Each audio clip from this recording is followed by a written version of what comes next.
rise for the Pledge of Allegiance. I pledge allegiance to the flag of the United States of America and to the republic for which it stands, one nation, under God, indivisible, with liberty and justice for all.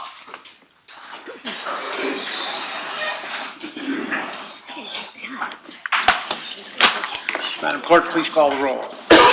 Councilmember Days. Here. Councilmember Dunaway. Present. Councilmember Fitch. Here. Councilmember Gray. Councilmember Clancy. Here. Councilmember Tracus. Present. Councilmember Harder. Present. Mr. Presiding Officer, we have a quorum. Very well.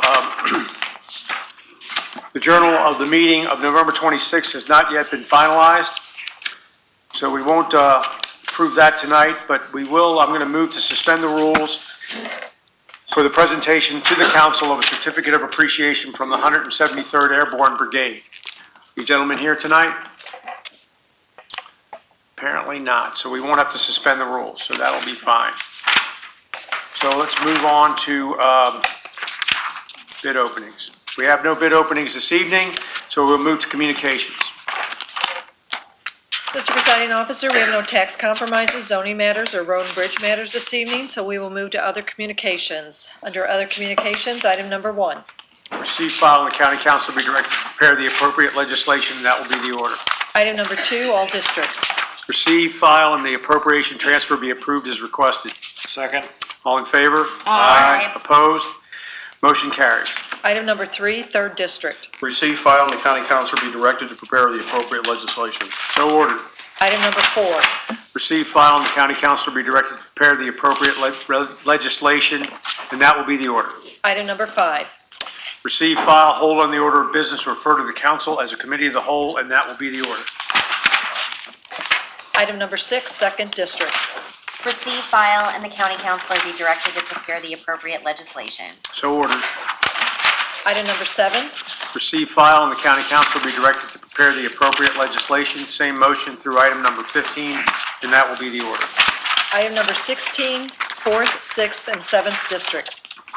Receive, file, and the additional funding in the amount of $19,453.86 be approved as requested. Second. All in favor? Aye. Opposed?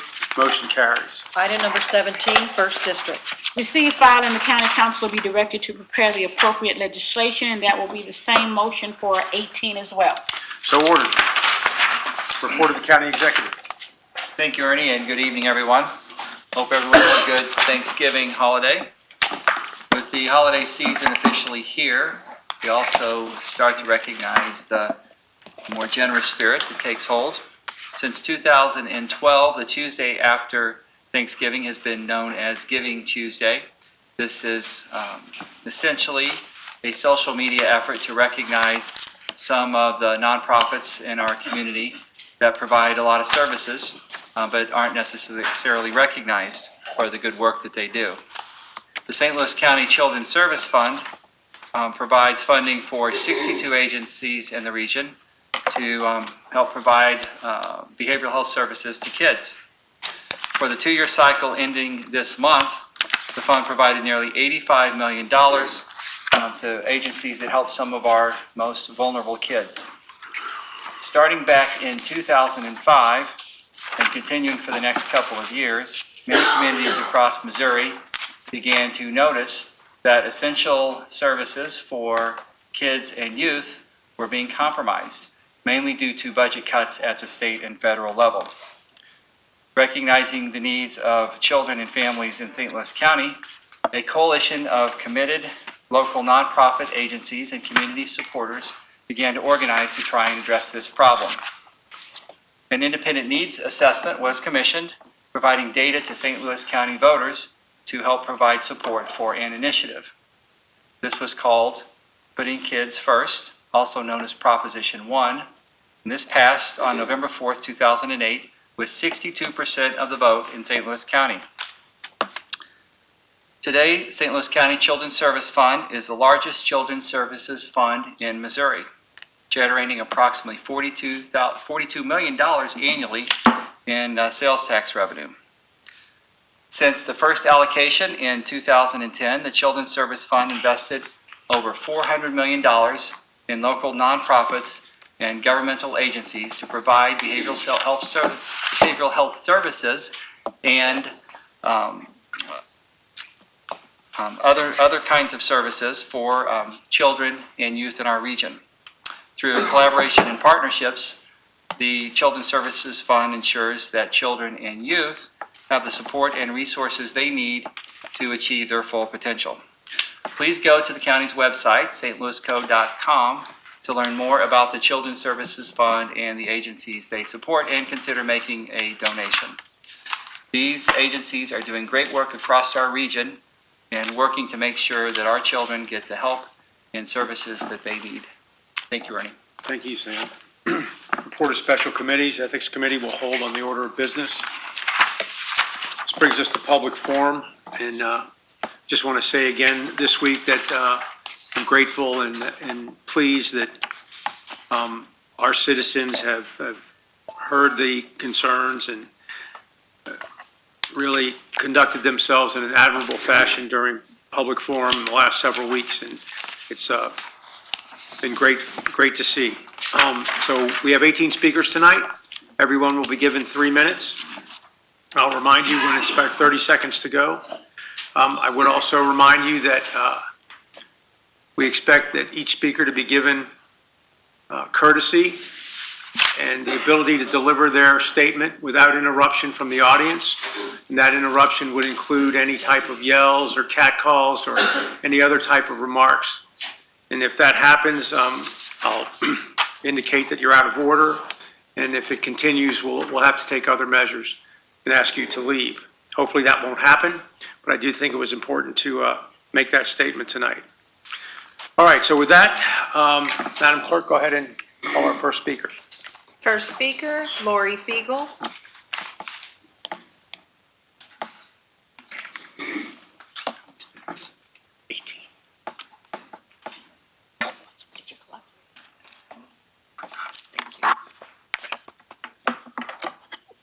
Good evening, Ms. Fiegel. Good evening.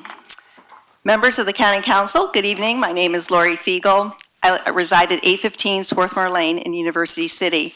All of you know me. I am a married employee who has had the privilege of serving the residents of this county for 34 years.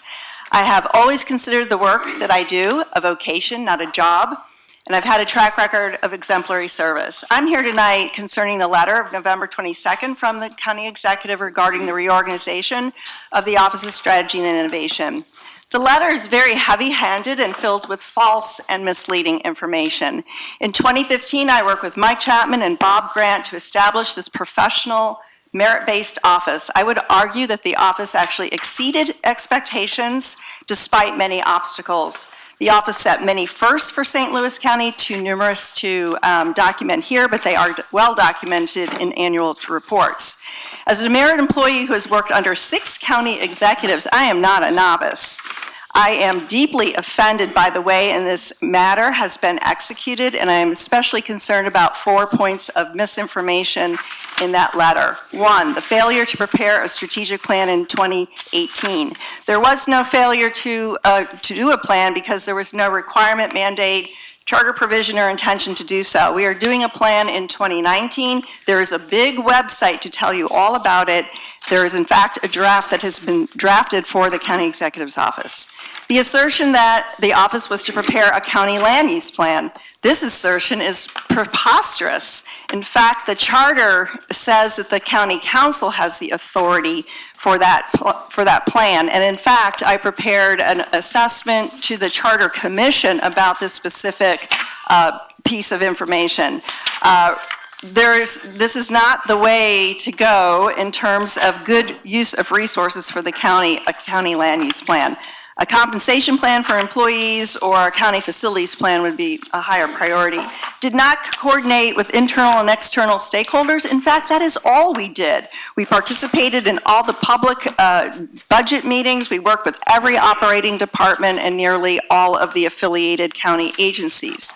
Did not monitor strategic effectiveness. This statement is patently false. We created prototypes for dashboards, curated roughly 300 indicators, ran countywide county staff meetings with all the operating departments, again, very well documented. But the most egregious thing of all is that I was not informed of this reorganization until November 21st, not one single word. This to me is not open, honest, professional, or ethical government. Finally, I have devoted nearly my entire adult life to serving this county. I deeply care about this community. I believe in performance excellence, and I know that it cannot be delivered to our constituents if our own employees are not valued or treated with respect and the dignity they deserve. Thank you so much. Thank you, Ms. Fiegel. Thank you for your service as well. Next speaker, Garrett Mees.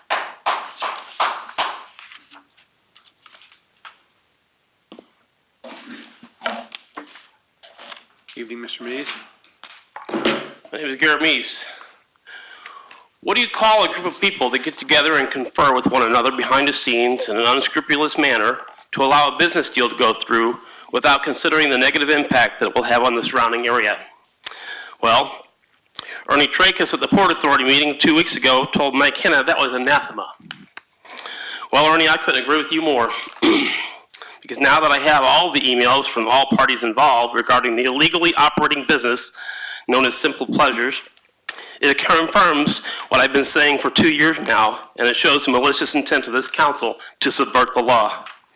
As I've spoken with a few different real attorneys, and although I personally have not directly been impacted financially yet, let me explain just how much you guys screwed up by following the suggestions to rescind 716-225. By allowing a business to operate illegally without license, knowing they were in violation of ordinance, departments willing to shut them down and able to shut them down, and being denied, then rewriting the ordinance so that it can so-called grandfather them in, not only opens the county to liable to all businesses that have ever been incurred debt, loss of revenue due to a compliance issue. McManus Construction and Ackerman Auto Sales, both which I have incurred tens of thousands of dollars in damages due to Mr. Trachis' insistence that they comply with his wishes and demands. However, the most egregious ramification of your actions that is now the county has set precedent. This means that a gentleman's club can now build next to a church or your house or a school, daycare, in violation of ordinance, and the county tries to shut them down. They can sue them, and they have a legal case against you, county, because you've allowed the Simple Pleasures to do just this, and you've rewritten the ordinance to allow them to exist. You have violated your oath of office under Article 2, Section 5, to avoid one defendant. The problem is you've opened up the doors to tens of thousands of plaintiffs. You still have time to correct this issue. You can make the change because you actually had the intent of 716-225 added to the new legislation because you knew that that is what was supposed to have prevented it in the first place. 30 seconds. I really hope to God you guys get your heads out of your orifices and make this right. Thank you, Mr. Mees. Next speaker, Azora Liggins.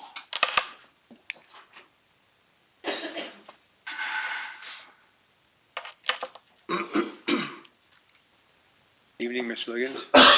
Good evening.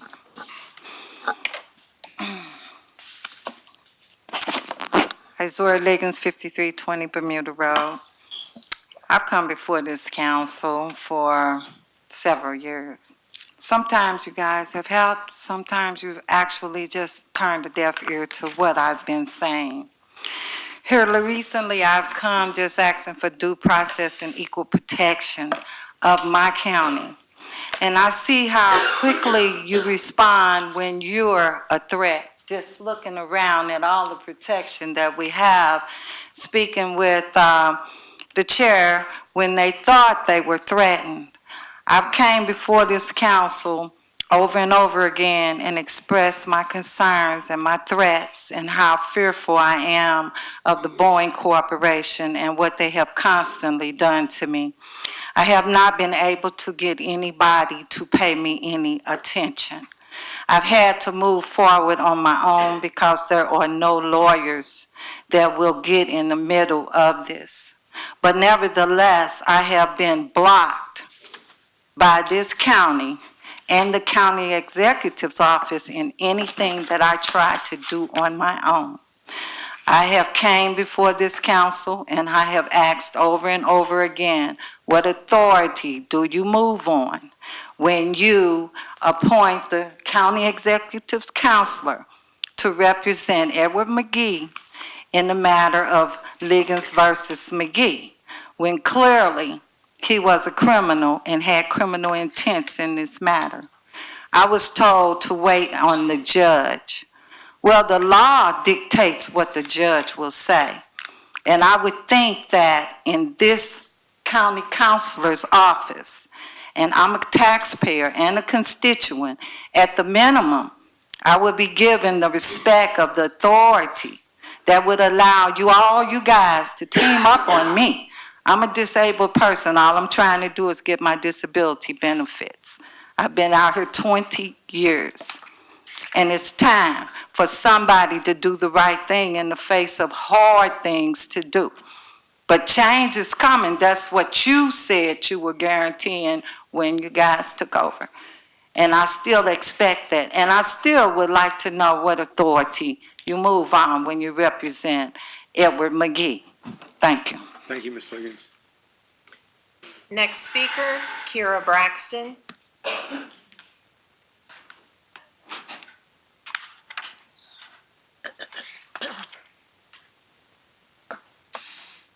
Good evening, Ms. Braxton. Hey, Mr. Traxel, good evening. I wanted to start by reading some salary ranges for your county employees. We have people in Justice Services Security. Their median salary is $38,417.60. Those are the people that watch the criminals and people waiting trial. Family Court, their median salary is $44,000. RAS Operations median salary is $40,000. We have CRS Operations median salary $33,000. The sheriff, it says here, median salary is $30,000. Collector of Revenue median salary is $29,000. I had one on here. Let's see, J.C. Murphy Health median salary is $30,000. Recorder of Deeds median salary is $31,000. Parks Initiative 316 median salary is $28,000. Women and Children's Services median salary is $36,000. Records Preservation median salary is $27,000. Garage Operations median salary is $24,000. General Services median salary is $27,000. Greensfelder Rec Complex median salary is $34,000. Lee May Community Center median salary is $33,000. Public Works Administration median salary is $39,000. And I could go on, but I won't. Of the 32 county departments, which break off into 125 county department sections, 85 of those county department sections have never seen a merit increase. Based on the median experience in those sections, ranging from 1 year to 12 years, the time those employees have with the county, and they have never seen a merit increase. Another thing was, I had to do my research on it. I keep hearing that there are some people that were left out of raises outside of Prop P, but from my understanding, everyone outside of Prop P did receive 2.8%. I understand the courts were left out and they came back and got 2.8% and another group of people. And I'm saying to the employees, if I'm incorrect, please let me know. I received this resolution in the mail, in my inner office mail, looks like sponsored by Rochelle Gray for the janitors union to get $15 in minimum wage. We have our laborers here making $11.50. We have an employee of 19.5 years at Justice Services working right now, making $12.89. And her pay right now, based on merit increases, should be $17.25. 25 cents. Ms. Braxton, your time is up. Thank you. I'll ask you to conclude. Thank you. Next speaker, Tom Sullivan.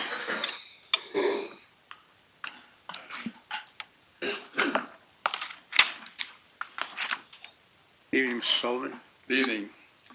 Mr. Presiding Officer, I have some things to mention. I'm still wondering what's going on with the federal audit of the loop trolley that this council urged about 6 months ago. Haven't heard a thing.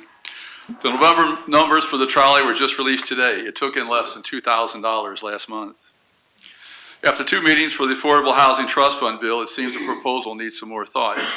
Proponents of the trust fund want to eventually put a sales tax on the ballot. That would be a bad idea. It would be opposed, and I'm certain it would be defeated. The amount of tax dollars for lawyers by St. Louis County just keeps going up. Now up to $150,000 to fight the Northwest leases. Now up to another $150,000 for different lawyers to appeal the $20 million verdict against the county for discriminating against Sergeant Keith Wildhaber. The hits just keep coming. Also, the lawyers for Sergeant Wildhaber were recently awarded $700,000 in legal fees. County Councilor Beth Horwick just sat in court while an outside lawyer being paid $572 an hour argued against giving the lawyers the $700,000. The total the county is paying just to lawyers has gone to at least $1 million in a month. A Post-Dispatch story told of a party that was held for Sergeant Wildhaber to celebrate his big verdict. The County Executive Chief of Staff, Winston Calvert, and Director of Communications, Doug Moore, were at the party, according to the story.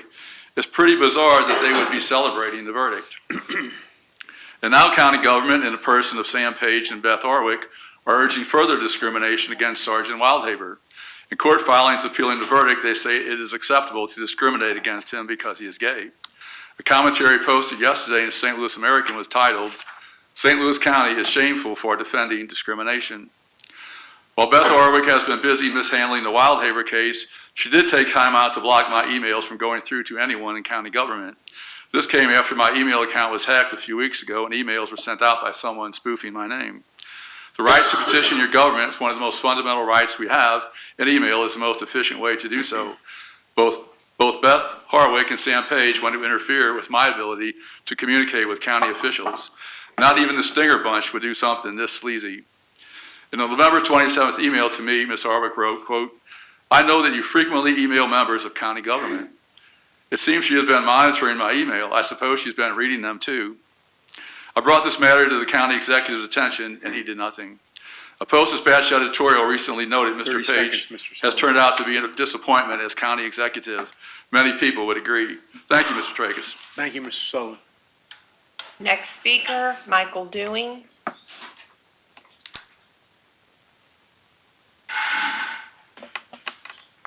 Good evening, Mr. Dewing.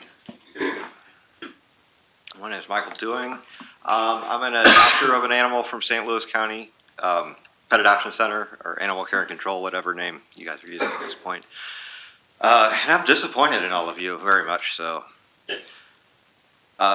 You ask us to set an example. I would ask you to do the same. The example that you're setting right now is very poor. Last week, County Executive Sam Page made a statement, and he said that they would expand the foster program at Animal Care and Control. I went back home and listened to it again. What foster program at Animal Care and Control? You just released a press release, I think it was 2 weeks ago, stating that you would initiate a foster program at Animal Care and Control. How can you expand on something that has not yet been created? Just one of many facts that seem to come out in press releases as incorrect information. So either we are intentionally being lied to make you look good, or someone needs to do some fact checking. I'd like to read a little bit from the audit that was done. There's an appendix in the audit that summarizes, and this is a quote from the audit, "This appendix summarizes the recommendations by report section organized by time frame for implementation as follows. Immediate, within 2 weeks." There was 25 of those items. Your webpage shows 16 of them done. What those 16 are, we have no idea because you're not being open and honest about what is actually being done. There's a bar graph with little dots on it, like we can tell what's actually being accomplished in any way, shape, or form to understand.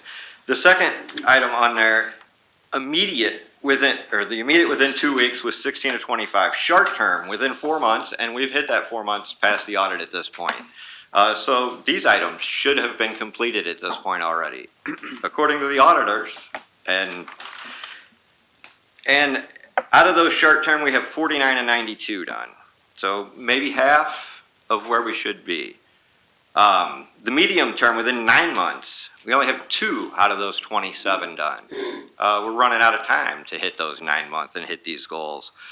The long term, 9 months or more, there's 1 of 5 of those done, and I'm trying to figure out how a long-term goal could be accomplished that quickly when you haven't got the 30 seconds, short-term Mr. goals Dewey. done. The example that you are setting is very poor. The misinformation, it seems to be rampant throughout the county executive's office. There seems to be no change from previous administration, and I would ask that you not tell us that you're going to be transparent if you're not, and please don't release press releases with easily checkable facts that are posted on your own website that are incorrect, because it misleads the public and it's Your time is up. Mr. frustrating. Dewey. Thank you. Next speaker, Beth Wasserstrom.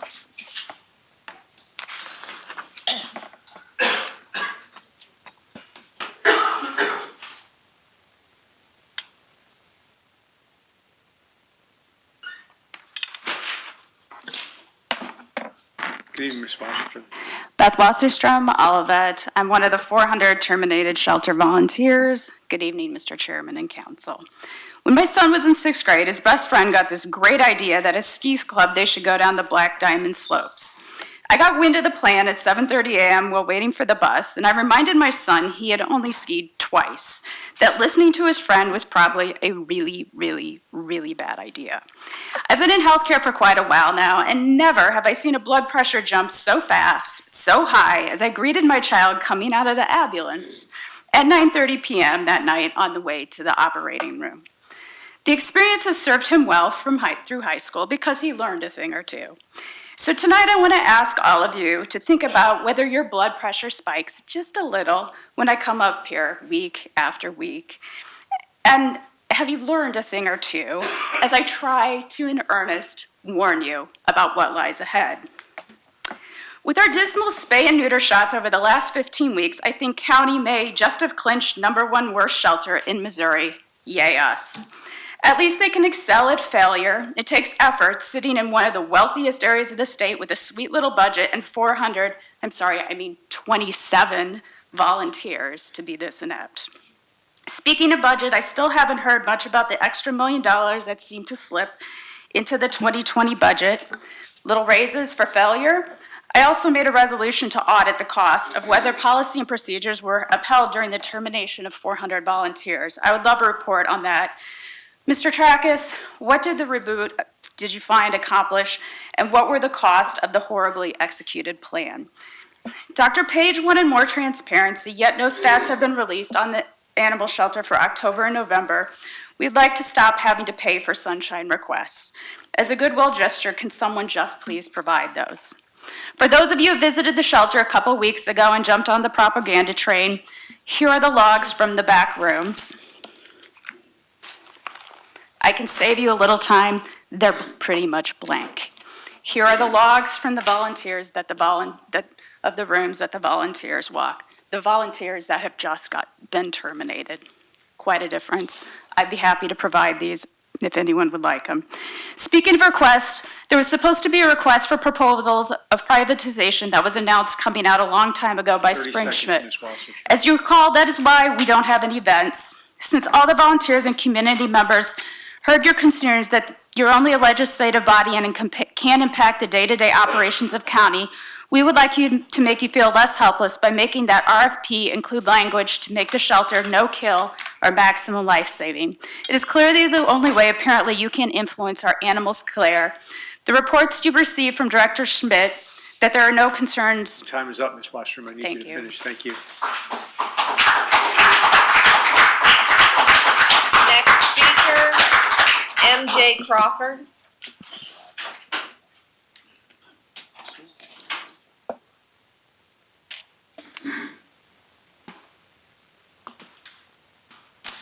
Good evening, Ms. Crawford. Good evening. My name is MJ Crawford. I live in St. Louis County at 1324 Legacy Point Lane, 63026. Thank you for the opportunity to address the council this evening about reinstating the addition to pay for family court employees, bailiffs, and judicial administration. I have been a St. Louis County employee in the family court for 19 years. I am currently the director of the Domestic Relations Department that oversees the Domestic Violence Court, which utilizes Prop P funds to employ the Domestic Violence Court Coordinator, the Exchange Center, and Domestic Relations Services. My team spends every minute of their workday ensuring the safety of children and parents when there is a custody dispute, and St. Louis County residents who are experiencing intimate partner violence, both the offenders and victims. The addition to pay is so very important to our staff because we have not had an opportunity to earn merit increases since 2007, which means for 12 years our incomes have remained the same even though the cost of living continues to increase. I have a dedicated and loyal team who work hard to achieve our mission regardless of the stagnant pay and lack of opportunity to receive a raise due to good performance. Yet the stagnant salaries have impacted our team in other ways. The low pay has made it difficult to maintain part-time exchange center facilitators who work evenings and weekends to facilitate safe exchanges between parents and their children, and even harder to replace them when they leave for higher-paying jobs, given the 2007 hourly rate that we offer. Also, after 3 staff members retired with a combined 80-plus years of service to the county, incoming new staff were hired at a 2019 income, surpassing the incomes of 19 and 20-year veterans because our incomes have not increased in 12 years. This negatively impacts our team morale and makes me fearful that my remaining experienced staff, who I rely on to train and provide incredible services to the county, will seek other opportunities in higher-paying jurisdictions. So please, I implore you to reinstate the addition to pay for family court staff and bailiffs, and to also consider reinstating the addition to pay to the judicial administration. This will allow other court staff to be compensated equally and makes for a fair and consistent application of pay rules for the entire county-funded staff of the court. Thank you. Thank you, Ms. Crawford. Next speaker, John Buck.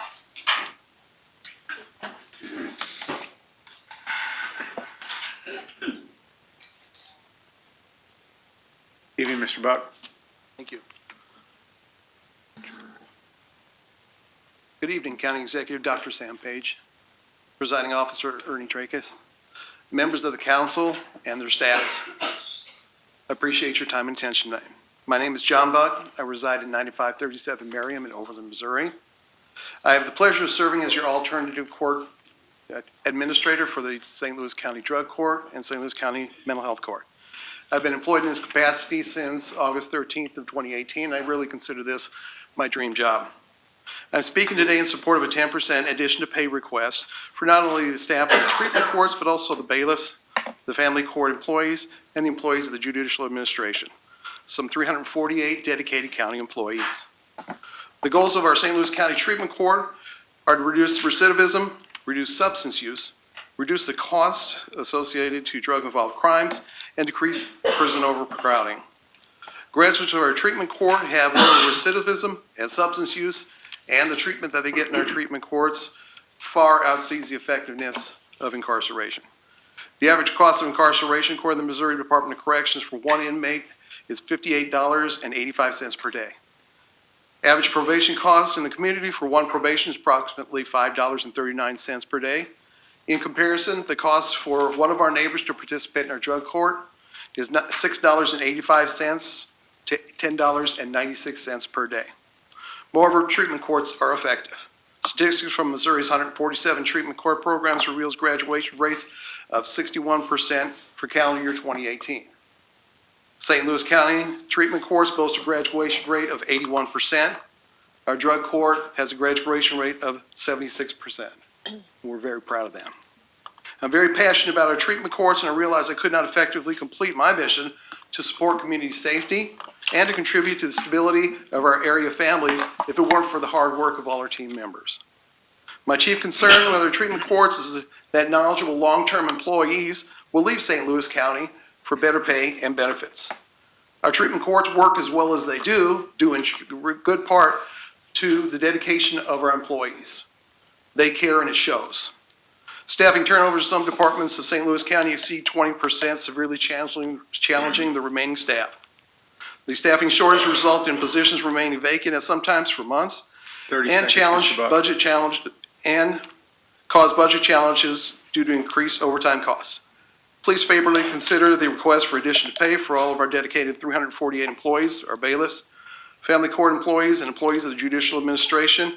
The addition to pay will help us retain valued long-term employees and provide quality incentives for new employees. I Thank you, Mr. appreciate your Buck. time and attention tonight. Thank you.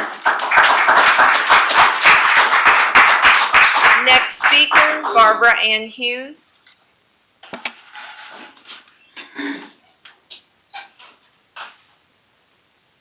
Good evening, Ms. Hughes.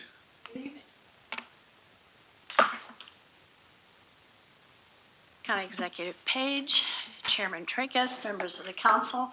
My name is Barbara Ann Hughes. I live at 101 Hawthorne Estates, Town and Country 63131. I'm here to speak against any form of lethal deer management in our county parks. When I was here at the last time, I tried to touch on, and I ran out of time, on non-lethal methods. And so this evening I brought a copy of the decision memoranda, which had to do with long-term deer management program that was part of the Deer Task Force that I co-chaired for the City of Town and Country. I will give you a copy of that. I also thought about I attended a seminar put on by the Botstiber Foundation, the Institute, and where they talked about, it was like 3 days in Pennsylvania, and they talked about all different forms of non-lethal management. So I went to their website and pulled their information off. It would be a good resource for you. They also do grants up to $25,000, and I think I shared with you the last time. I was a pretty good grant writer, and I'd be happy to do it again for free. Thank you. Oh, and if you set up a deer task force, let me know. I'd be happy to serve on that. Thank you very much. Thank you, Ms. Hughes. Next speaker, Gary Newcomer.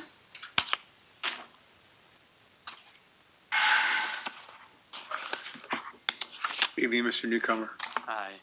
My name is Gary Newcomer. I'm with the Community Builders Network of Metro St. Louis. We're a coalition of about 70 community-based organizations across the region, as well as some institutions, agencies, and local government that come together to support our communities. As a coalition, we've spent a lot of time talking about the issues that are facing our communities in St. Louis County, St. Louis City, Madison, and St. Clair counties in Illinois. And one thing we've heard on all 4 counties is that there's been an increased demand or an increased need for affordable housing resources and a decrease in federal and state resources coming in to support those agencies. And because of that, one of the policy priorities that has been identified by our members in St. Louis County has been the creation of an affordable housing trust fund. That was identified in 2017, 2018, and 2019. That was the #1 policy priority. We've looked at the city of St. Louis, which has a housing trust fund, as an example, as a best practice. We learned that for every $1 the city invested in their affordable housing trust fund, it was able to leverage $17 of outside state, federal, and private resources. So we learned it was a smart investment. We also learned that it was a way to use dollars efficiently and effectively. There are less pass-throughs as opposed to federal agencies. There's also more flexibility in how much you can use those funds. And it also creates the opportunity to be smart about how we're addressing our local need here in St. Louis County. So really all I have to say today is we're hoping for the establishment of an affordable housing trust fund. It's not something that's just in St. Louis City. The state of Iowa has 26 affordable housing trust funds. I think there's 155 counties across the country that have affordable housing trust funds. They're in the south, they're in the north, they're in the east, they're in the west, they're in regions that are more expensive than ours, they're in regions that are less affordable than, or more affordable than ours. So it's just a smart policy move that we've seen and that we support. And that's all I have to say today. Thank you, Mr. Thank you. Newcomer. Thank you. Next speaker, Karen Mayer.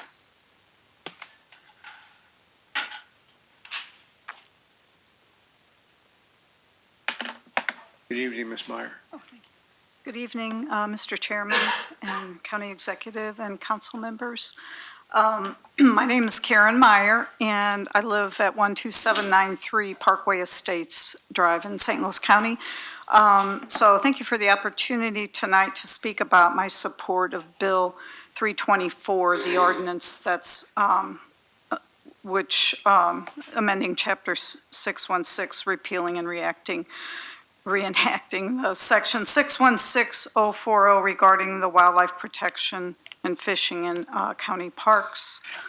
I'm in favor of this. Since deer have no natural predators here in the state, their population density I can see is getting out of hand. I think we've all seen it. And I live within 2 miles of Creve Coeur Park. And we have quite a number of deer in our subdivision. And I've been in the park many times, and I've seen many deer down there as well. We do enjoy them, but because of their overabundance, they can be a nuisance. And many people have had issues with them destroying seedling trees and other plants and with their rubbing and munching. Excuse me. It can be challenging to keep them away from our tasty landscapes. And there is that issue of them being injured and cars being damaged from accidents because of their overabundance. I think this ordinance is a very practical solution, and I'm confident that Missouri Department of Conservation can conduct the hunts safely and efficiently. I do hope the deer meat is utilized, and I'm sure it will be if at all possible. And I think it'll be in the best interest of the deer, actually, because of the overcrowding. I hope you will vote yes on the final passage of this tonight. Thank you, Ms. Meyer. Next speaker, Jerry's Jordan.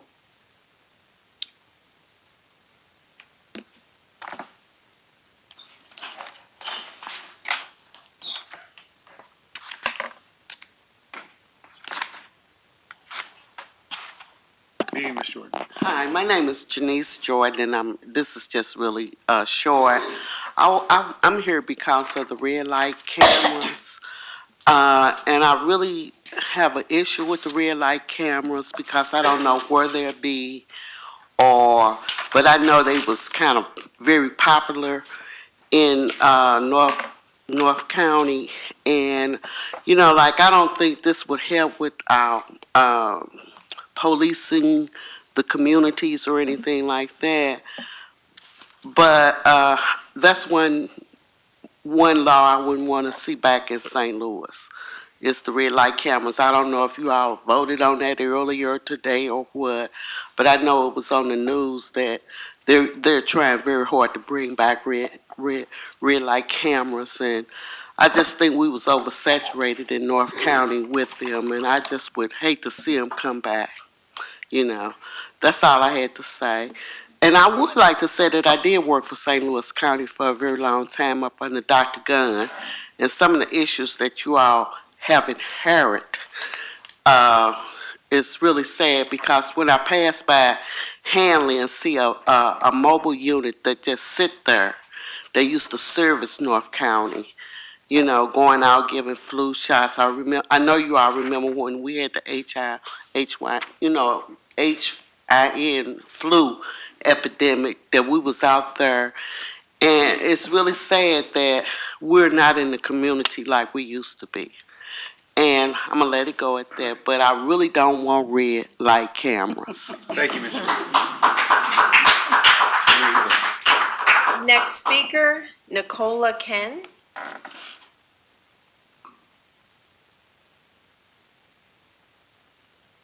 Nicola Kens, is she here? All right, go ahead with the next one. Next speaker, Bonnie Bohm.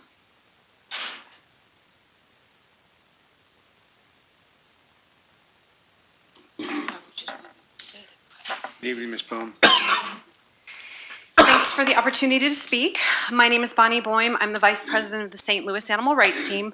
We have over 1,000 supporters in St. Louis County, all of whom support the law that is currently on the books protecting the wildlife in the St. Louis County parks. One of whom can't be here tonight because she's undergoing chemotherapy. She says she looks forward to and feels blessed when deer visit her yard. She lives near Creve Coeur Park. She sees them as a sign that good things are to come. They give her a sense of peace and the strength to persevere. And her experience is every bit as important as somebody who's annoyed that a deer may have eaten their roses. For every one complaint, there are hundreds of people who value and at very least don't mind the deer. People in St. Louis County want their parks to be a refuge for people and for wildlife. According to the Pennsylvania-based Erie Insurance Company and also the Missouri Insurance Information Service, increased deer activity associated with hunting is a major factor in the rise of deer vehicle collisions in the last 3 months of the year. Also, you might remember the story of Margaret Schaffner, who lived in St. John, who was eating a chocolate donut at her grandson's kitchen table when a stray arrow crashed through the window and struck her through the face. The arrow came through thick woods more than 100 yards away from a man who was practicing his archery skills. 100 yards is about a city block. So this really appears to be more about protecting ornamental landscaping than public safety. Also, hunted populations reproduce faster. Hunting will actually make the situation worse. Numerous studies support this, including the one by Richter and Lubinsky, the reproductive dynamics and disjunct white-tailed deer herds in Florida, published in the Journal of Wildlife Management. This study determined that the incidence of twinning was 38% in hunted herds and only 14% in non-hunted herds. So more than double incidence of twinning in hunted populations. So what we really need is a holistic approach of non-lethal methods that addresses the root cause of the problem. Developers need to be involved in this. There aren't too many deer. There's too little space because of reckless development. And if developers want to clear land in wildlife corridors, helping to pay for deer sterilization should be part of the cost of doing business. Also, partnering with nonprofits to help fund non-lethal, holistic approaches will address the root of the problem and not just exacerbate it and lead to more and more violence in the parks every year. Thank you, Ms. Thank you. Next speaker, Dawn Shaver.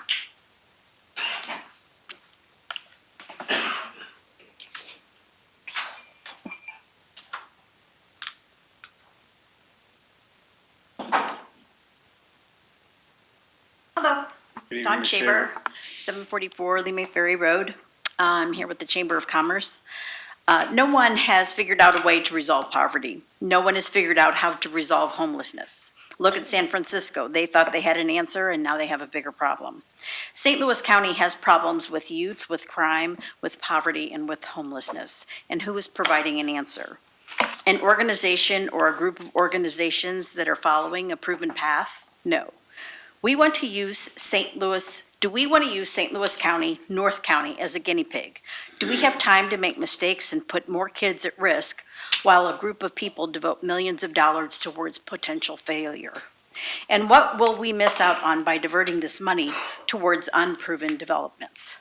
By the way, did you know that there is a current trend in affordable housing for larger developments? Because the cost per development is less, according to builders and developers. And I don't think anyone wants another Pruitt-Igoe. We have problems. We need to fix them. A brand new group of people that have ideas without proof is not the method. I beg you to consider the repercussions. We have suffering, and that will happen by devoting existing resources that people, nonprofits, municipalities currently use to go towards ideas that are not proven answers. I reached out to a nonprofit that's in Lima, and they serve other areas. And I said, do you know what can be done to help some of the homeless students up in the North County areas? And he actually came up with kind of a couple little things that he thought that he could do. And I mean, I thought that was interesting because I'm not an expert by any way. That's not my area. And I made one phone call to one nonprofit, and a little bit of grant money can provide an answer. I do not want to see a loss of funds for ADA or veterans, or the people that are in the mid-low income level that are climbing out and hopefully working their way out of a system. Please consider this Affordable Housing Trust Fund and realize that there are many things that still can be done. We have a good group of people in all areas of St. Louis County, and together we can make this work without another layer of administration. Most importantly, a system that currently works well with some tweaking can be great. And your municipalities will keep their money, and the nonprofits won't lose money. Thank you. Thank you, Ms. Shaver. Next speaker, Arnie Dienhoff.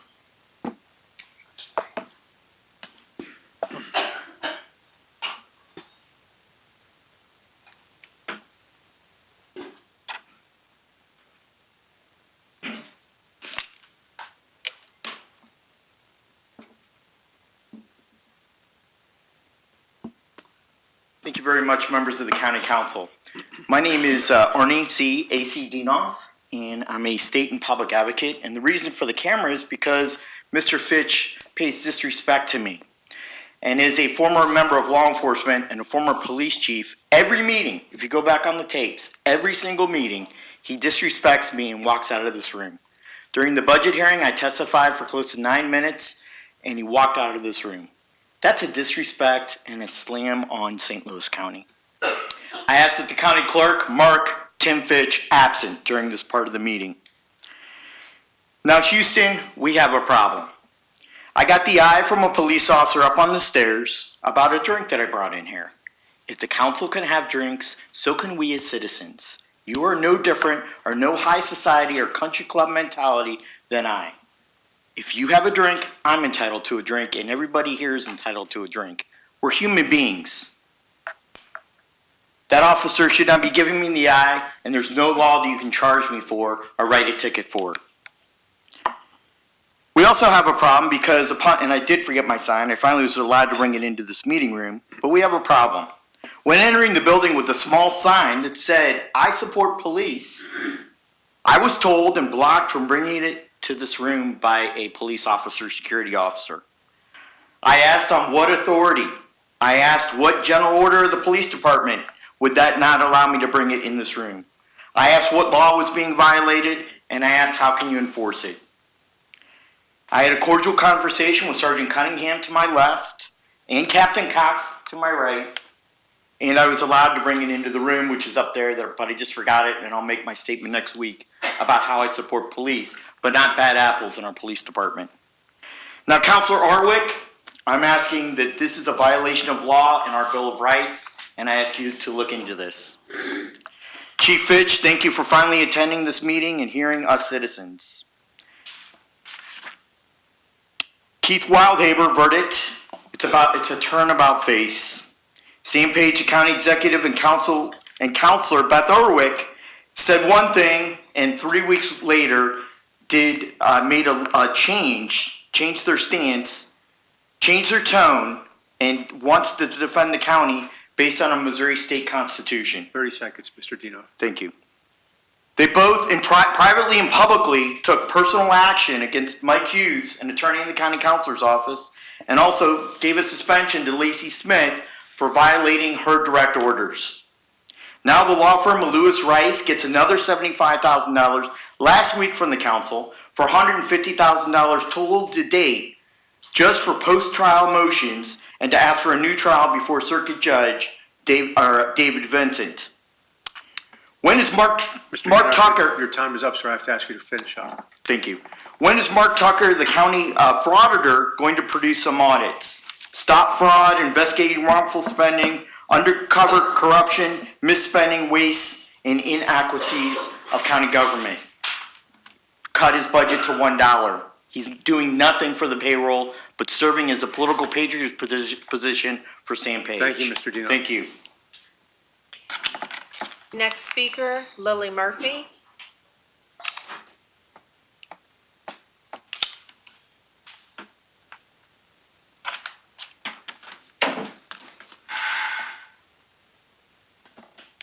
Good evening, Ms. Murphy. Good evening, Council. My name is Lily Murphy. I live at 1 Berrywood Drive in Kirkwood, Missouri. I'm here to speak about Bill 284 and affordable housing. Thank you for your time and the opportunity to speak. As I said, I'm a St. Louis County resident, but I'm also an AmeriCorps volunteer with a coalition called the Vacancy Collaborative. The Vacancy Collaborative is a group that convenes partners across the public and private sectors to talk about reducing the negative impact of vacancy in St. Louis City in a comprehensive and coordinated way. In this work, I see firsthand the positive impact of a group that creates dialogue about how best to serve the community among people that normally wouldn't be at the table together. For example, meetings of the Vacancy Collaborative provided space for city employees from different agencies to communicate, an opportunity that they wouldn't have had otherwise. The goal of the Vacancy Collaborative is not consolidation of resources, and nor is this the goal of the Housing Resource Commission as part of the Affordable Housing Trust Fund. The goal is coordination of resources to optimize the positive impact on the community. Furthermore, in this work, I see what happens when residents don't have access to affordable housing. It creates a spiral of aging and decaying housing stock, which results in blight and attracts crime. I urge this council to learn from St. Louis City and put safeguards in place now to reduce these negative impacts. Thank you for your time and consideration. That concludes public forum. Please proceed with the introduction of the bill. Bill number 364, introduced by Councilmember Clancy, an ordinance authorizing the county executive to execute a contract with the city of Maplewood for construction of a planter island on Big Bend Boulevard. Bill number 365, introduced by Councilmember Tracus, an ordinance amending ordinance number 26,528 as amended by repealing and reenacting sections 1 and 2 pertaining to a contract with Apris, Inc. for services in connection with the prescription drug monitoring program and authorizing contracts with participating counties, municipalities, and local public health agencies. Bill number 366, introduced by Councilmember Tracus, an ordinance authorizing the county executive to execute a contract with Voya Financial Advisors, Inc. for the provision of optional 457 deferred compensation plan services. Bill number 367, introduced by Councilmember Tracus, an ordinance authorizing the Department of Public Health to donate a 2009 Isuzu 30-foot mobile medical unit to the Missouri Department of Health and Senior Services. Bill number 368, introduced by Councilmember Fitch, an ordinance appropriating the amount of $955,000 of Proposition P funds from the unappropriated balance of the general fund for the support of payment of accumulated overtime incurred by police department employees. Bill number 369, introduced by Councilmember Tracus, an ordinance authorizing the county executive to execute a quitclaim deed transferring a parcel of property bearing locator number 26G430662 to the owner of the abutting property. Bill number 370, introduced by Councilmember Tracus, an ordinance amending Title III, Chapter 301, 1974, as amended, general provisions, by repealing and reenacting Sections 301.015 and by adding and enacting a new Section 301.016, amending Title I, Chapter 104, 1974, as amended, offices and officers, by repealing Section 104.400 and amending Title II, Chapter 201, 1974, as amended, personnel, general, by repealing Section 201.100, all related to management practices of St. Louis County government. Bill number 371, introduced by Councilmember Tracus, amending an ordinance amending Chapter 1003, Title 10, St. Louis County Revised Ordinances, 1974, as amended zoning ordinance by repealing and reenacting Section 1003.168A pertaining to signs for large institutional uses, PC 37-19, St. Louis County Planning Commission. Bill number 372, introduced by Councilmember Dunaway for Councilmember Walton Gray, an ordinance amending the St. Louis County zoning ordinance and the official zoning district maps by changing the boundaries of the C6 Office and Research Service District, the FPC6 Floodplain Office and Research Service District, the C8 Planned Commercial District, and the FPC8 Floodplain Planned Commercial District, and approving the application and preliminary plans for the development in the C8 Planned Commercial District and the FPC8 Floodplain Planned Commercial District of attractive land subject to conditions PC 39-19 HCSTL LLC. Bill number 373, introduced by Councilmember Fitch, an ordinance amending ordinance number 14,698 by repealing and reenacting Section 2 pertaining to PC 128-89 Bowling Contracting Corporation. Those are all the bills, Mr. Presiding Officer. Thank you. Perfection of bills. Bill number 20, introduced by Councilmember Harder. Please hold.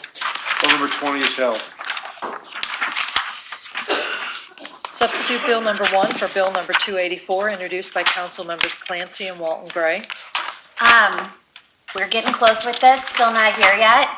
Hopefully I will have a substitute bill number 2 to introduce and move forward next week. Want to hold it? Yeah, I will hold. Bill number, substitute, Bill number 1 for Bill number 284 is held. Bill number 329, introduced by Councilmember Tracus. Mr. Presiding Officer, we have a substitute bill. Please read the substitute bill. Substitute Bill number 1 for Bill number 329, introduced by Councilmember Tracus, an ordinance amending Chapter 1003, Title 10, St. Louis County Revised Ordinances 1974 as amended, zoning ordinance, by repealing and reenacting Sections 1003.020, 1003.143, 1003.151, 1003.153, 1003.165B, 1003.167, and 1003.200, all pertaining to regulation of self-storage facilities, PC 25-19, St. Louis County Planning Commission. I move for adoption of substitute Bill 1 for Bill number 329. Second. All in favor? Aye. Opposed? Motion carries. Substitute Bill number 1 for Bill number 329 is adopted.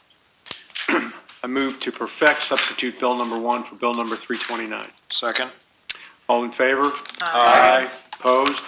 Motion carries. Substitute Bill number 1 for Bill number 329 is perfected. Bill number 330, introduced by Councilmember Clancy for Councilmember Dunaway. I will continue to hold bill number 330. Bill number 330 is held. Bill number 331, introduced by Councilmember Tracus. Move to hold Bill number 331, and Bill 331 is held. Bill number 332, introduced by Councilmember Tracus. Move to perfect Bill number 332. Second. All in favor? Aye. Opposed? Motion carries. Bill 332 is perfected. Bill number 333, introduced by Councilmember Tracus. Move to perfect Bill number 333. Second. All in favor? Aye. Opposed? Motion carries. Bill number 333 is perfected. Bill number 334, introduced by Councilmember Tracus. I move to perfect Bill number 334. Second. All in favor? Aye. Opposed? Motion carries. Bill number 334 is perfected. Bill number 335, introduced by Councilmember Tracus. Move to perfect Bill number 335. Second. All in favor? Aye. Opposed? Motion carries. Bill number 335 is perfected. Bill number 336, introduced by Councilmember Tracus. Move to perfect Bill number 336. Second. All in favor? Aye. Opposed? Bill number 336 is perfected. Bill number 337, introduced by Councilmember Tracus. Move to perfect Bill number 337. Second. All in favor? Aye. Opposed? Motion carries. Bill number 337 is perfected. Bill number 338, introduced by Councilmember Tracus. Move to perfect Bill number 338. Second. All in favor? Aye. Opposed? Motion carries. Bill number 338 is perfected. Bill number 339, introduced by Councilmember Tracus. Move to perfect Bill number 339. Second. All in favor? Aye. Opposed? Motion carries. Bill number 339 is perfected. Bill number 340, introduced by Councilmember Tracus. I move to perfect Bill number 340. Second. All in favor? Aye. Opposed? Motion carries. Bill number 340 is perfected. Bill number 341, introduced by Councilmember Tracus. I move to perfect Bill number 341. Second. All in favor? Aye. Opposed? Bill number 341 is perfected. Bill number 342, introduced by Councilmember Tracus. Move to perfect Bill number 342. Second. All in favor? Aye. Opposed? Motion carries. Bill number 342 is perfected. Bill number 343, introduced by Councilmember Tracus. Move to perfect Bill number 343. Second. All in favor? Aye. Opposed? Motion carries. Bill number 343 is perfected. Bill number 344, introduced by Councilmember Tracus. Move to perfect Bill number 344. Second. All in favor? Aye. Opposed? Motion carries. Bill number 344 is perfected. Bill number 345, introduced by Councilmember Tracus. Move to perfect Bill number 345. Second. All in favor? Aye. Opposed? Motion carries. Bill number 345 is perfected. Bill number 346, introduced by Councilmember Tracus. Move to perfect Bill number 346. Second. All in favor? Aye. Opposed? Motion carries. Bill number 346 is perfected. Bill number 347, introduced by Councilmember Tracus. Move to perfect Bill number 347. Second. All in favor? Aye. Motion carries. Bill number 347 is perfected. Bill number 348, introduced by Councilmember Tracus. Please hold on the order of business, and Bill number 348 will be held. Bill number 349, introduced by Councilmember Tracus. Move to perfect Bill number 349. Second. All in favor? Aye. Opposed? Motion carries. Bill number 349 is perfected. Bill number 350, introduced by Councilmember Tracus. Move to perfect Bill number 350. Second. All in favor? Aye. Opposed? Motion carries. Bill 350 is perfected. Bill number 351, introduced by Councilmember Tracus. Move to perfect Bill number 351. Second. All in favor? Aye. Opposed? Motion carries. Bill number 351 is perfected. Bill number 352, introduced by Councilmember Tracus. Move to perfect Bill number 352. Second. All in favor? Aye. Opposed? Motion carries. Bill number 352 is perfected. Bill number 353, introduced by Councilmember Tracus. Please hold Bill number 353, and Bill number 353 will be held. Bill number 354, introduced by Councilmember Tracus.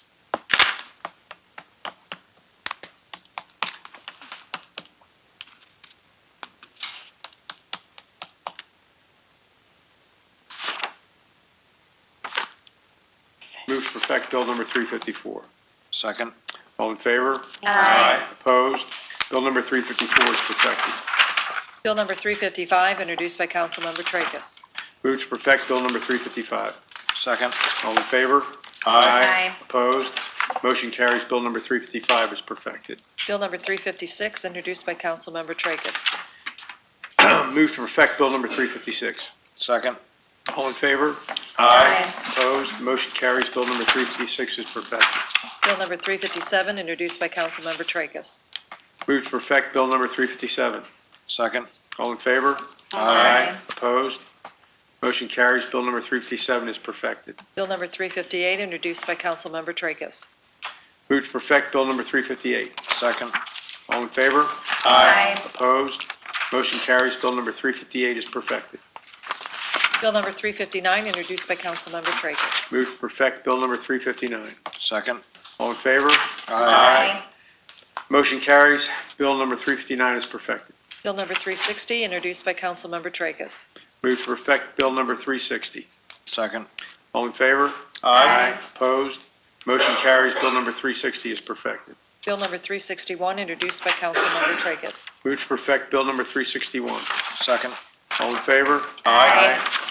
Opposed? Motion carries. Bill 361 is perfected.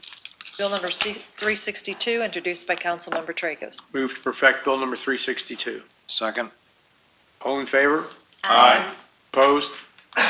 Motion carries. Bill number 362 is perfected. Bill number 363, introduced by Councilmember Harder. Please hold. Bill number 363 is held. Final passage. Bill number 314, introduced by Councilmember Harder. Please hold. Bill 314 is held. Bill number 320, introduced by Councilmember Clancy.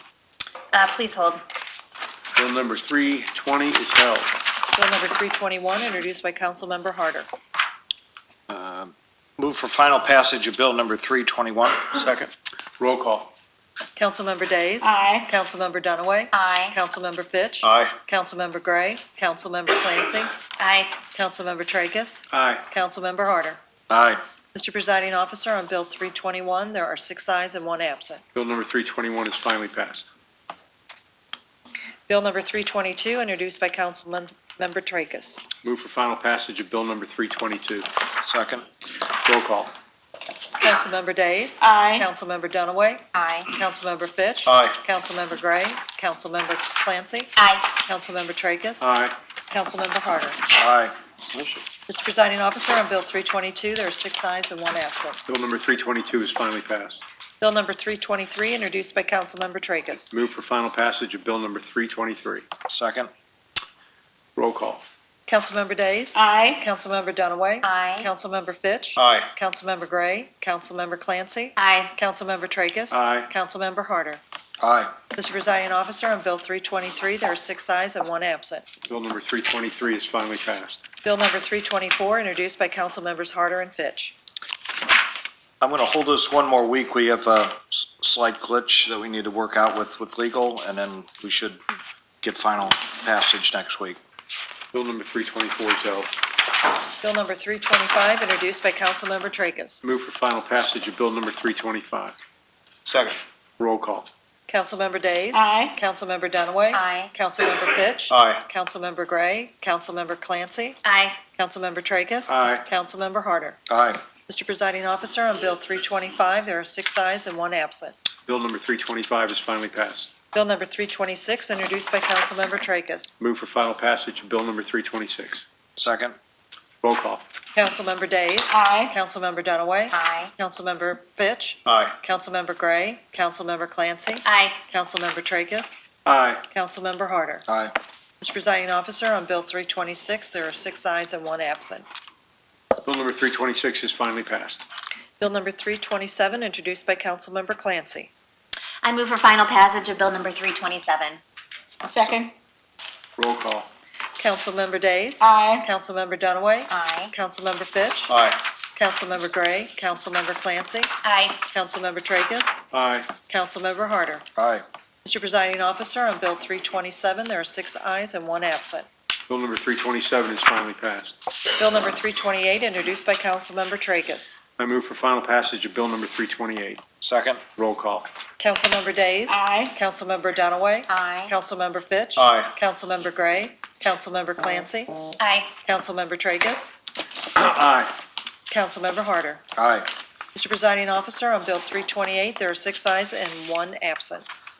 Bill number 328 is finally passed. Mr. Presiding Officer, we have one resolution this evening. Resolution 1, introduced by Councilmember Tracus. Move for adoption of resolution number 1. Second. Please call the roll.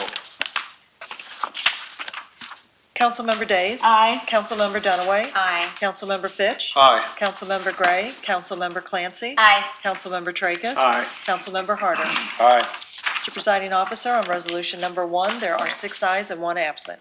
Very well, motion carries. Resolution number 1 is adopted. Unfinished business. Under unfinished business, item number 1, Third District. Please hold on the order of business. So ordered. Item number 2, Hold on the order of business, and that will be the order. item number 3, The appointments of Michael Meredith and Eric Hoffman be approved as recommended. Second. All in favor? Aye. Opposed? Motion carries. The appointment of Michael Meredith and Eric Hoffman have been approved. Appointment of Dennis DeJong be held on the order of business, and that will be the order. item number 4, Fourth District. Hold on the order of business, same motion for item number 5. That'll be the order. Item number 6, Hold on the order of business, and that will be the order. item number 7, Hold on the order of business, and that will be the order. item number 8, Move that the appointment be approved as recommended. Second. All in favor? Aye. Opposed? Motion carries. The appointment of Craig Colvin to the Electrical Code Review Committee has been approved. item number 9, Hold on the order of business, same motion through item number 13, and that will be the order. Moving on to new business, this evening we have 2 prepared orders.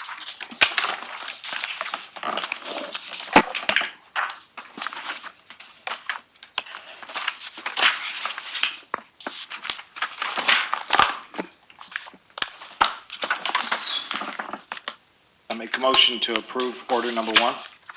Second. All in favor? Aye. Opposed?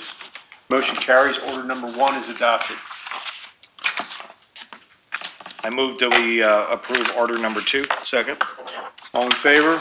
Aye. Opposed? Motion carries. Order number 2 is adopted. Anything further from any council members? Is there a motion to adjourn? Motion to adjourn. Second. All in favor? Aye. We're adjourned.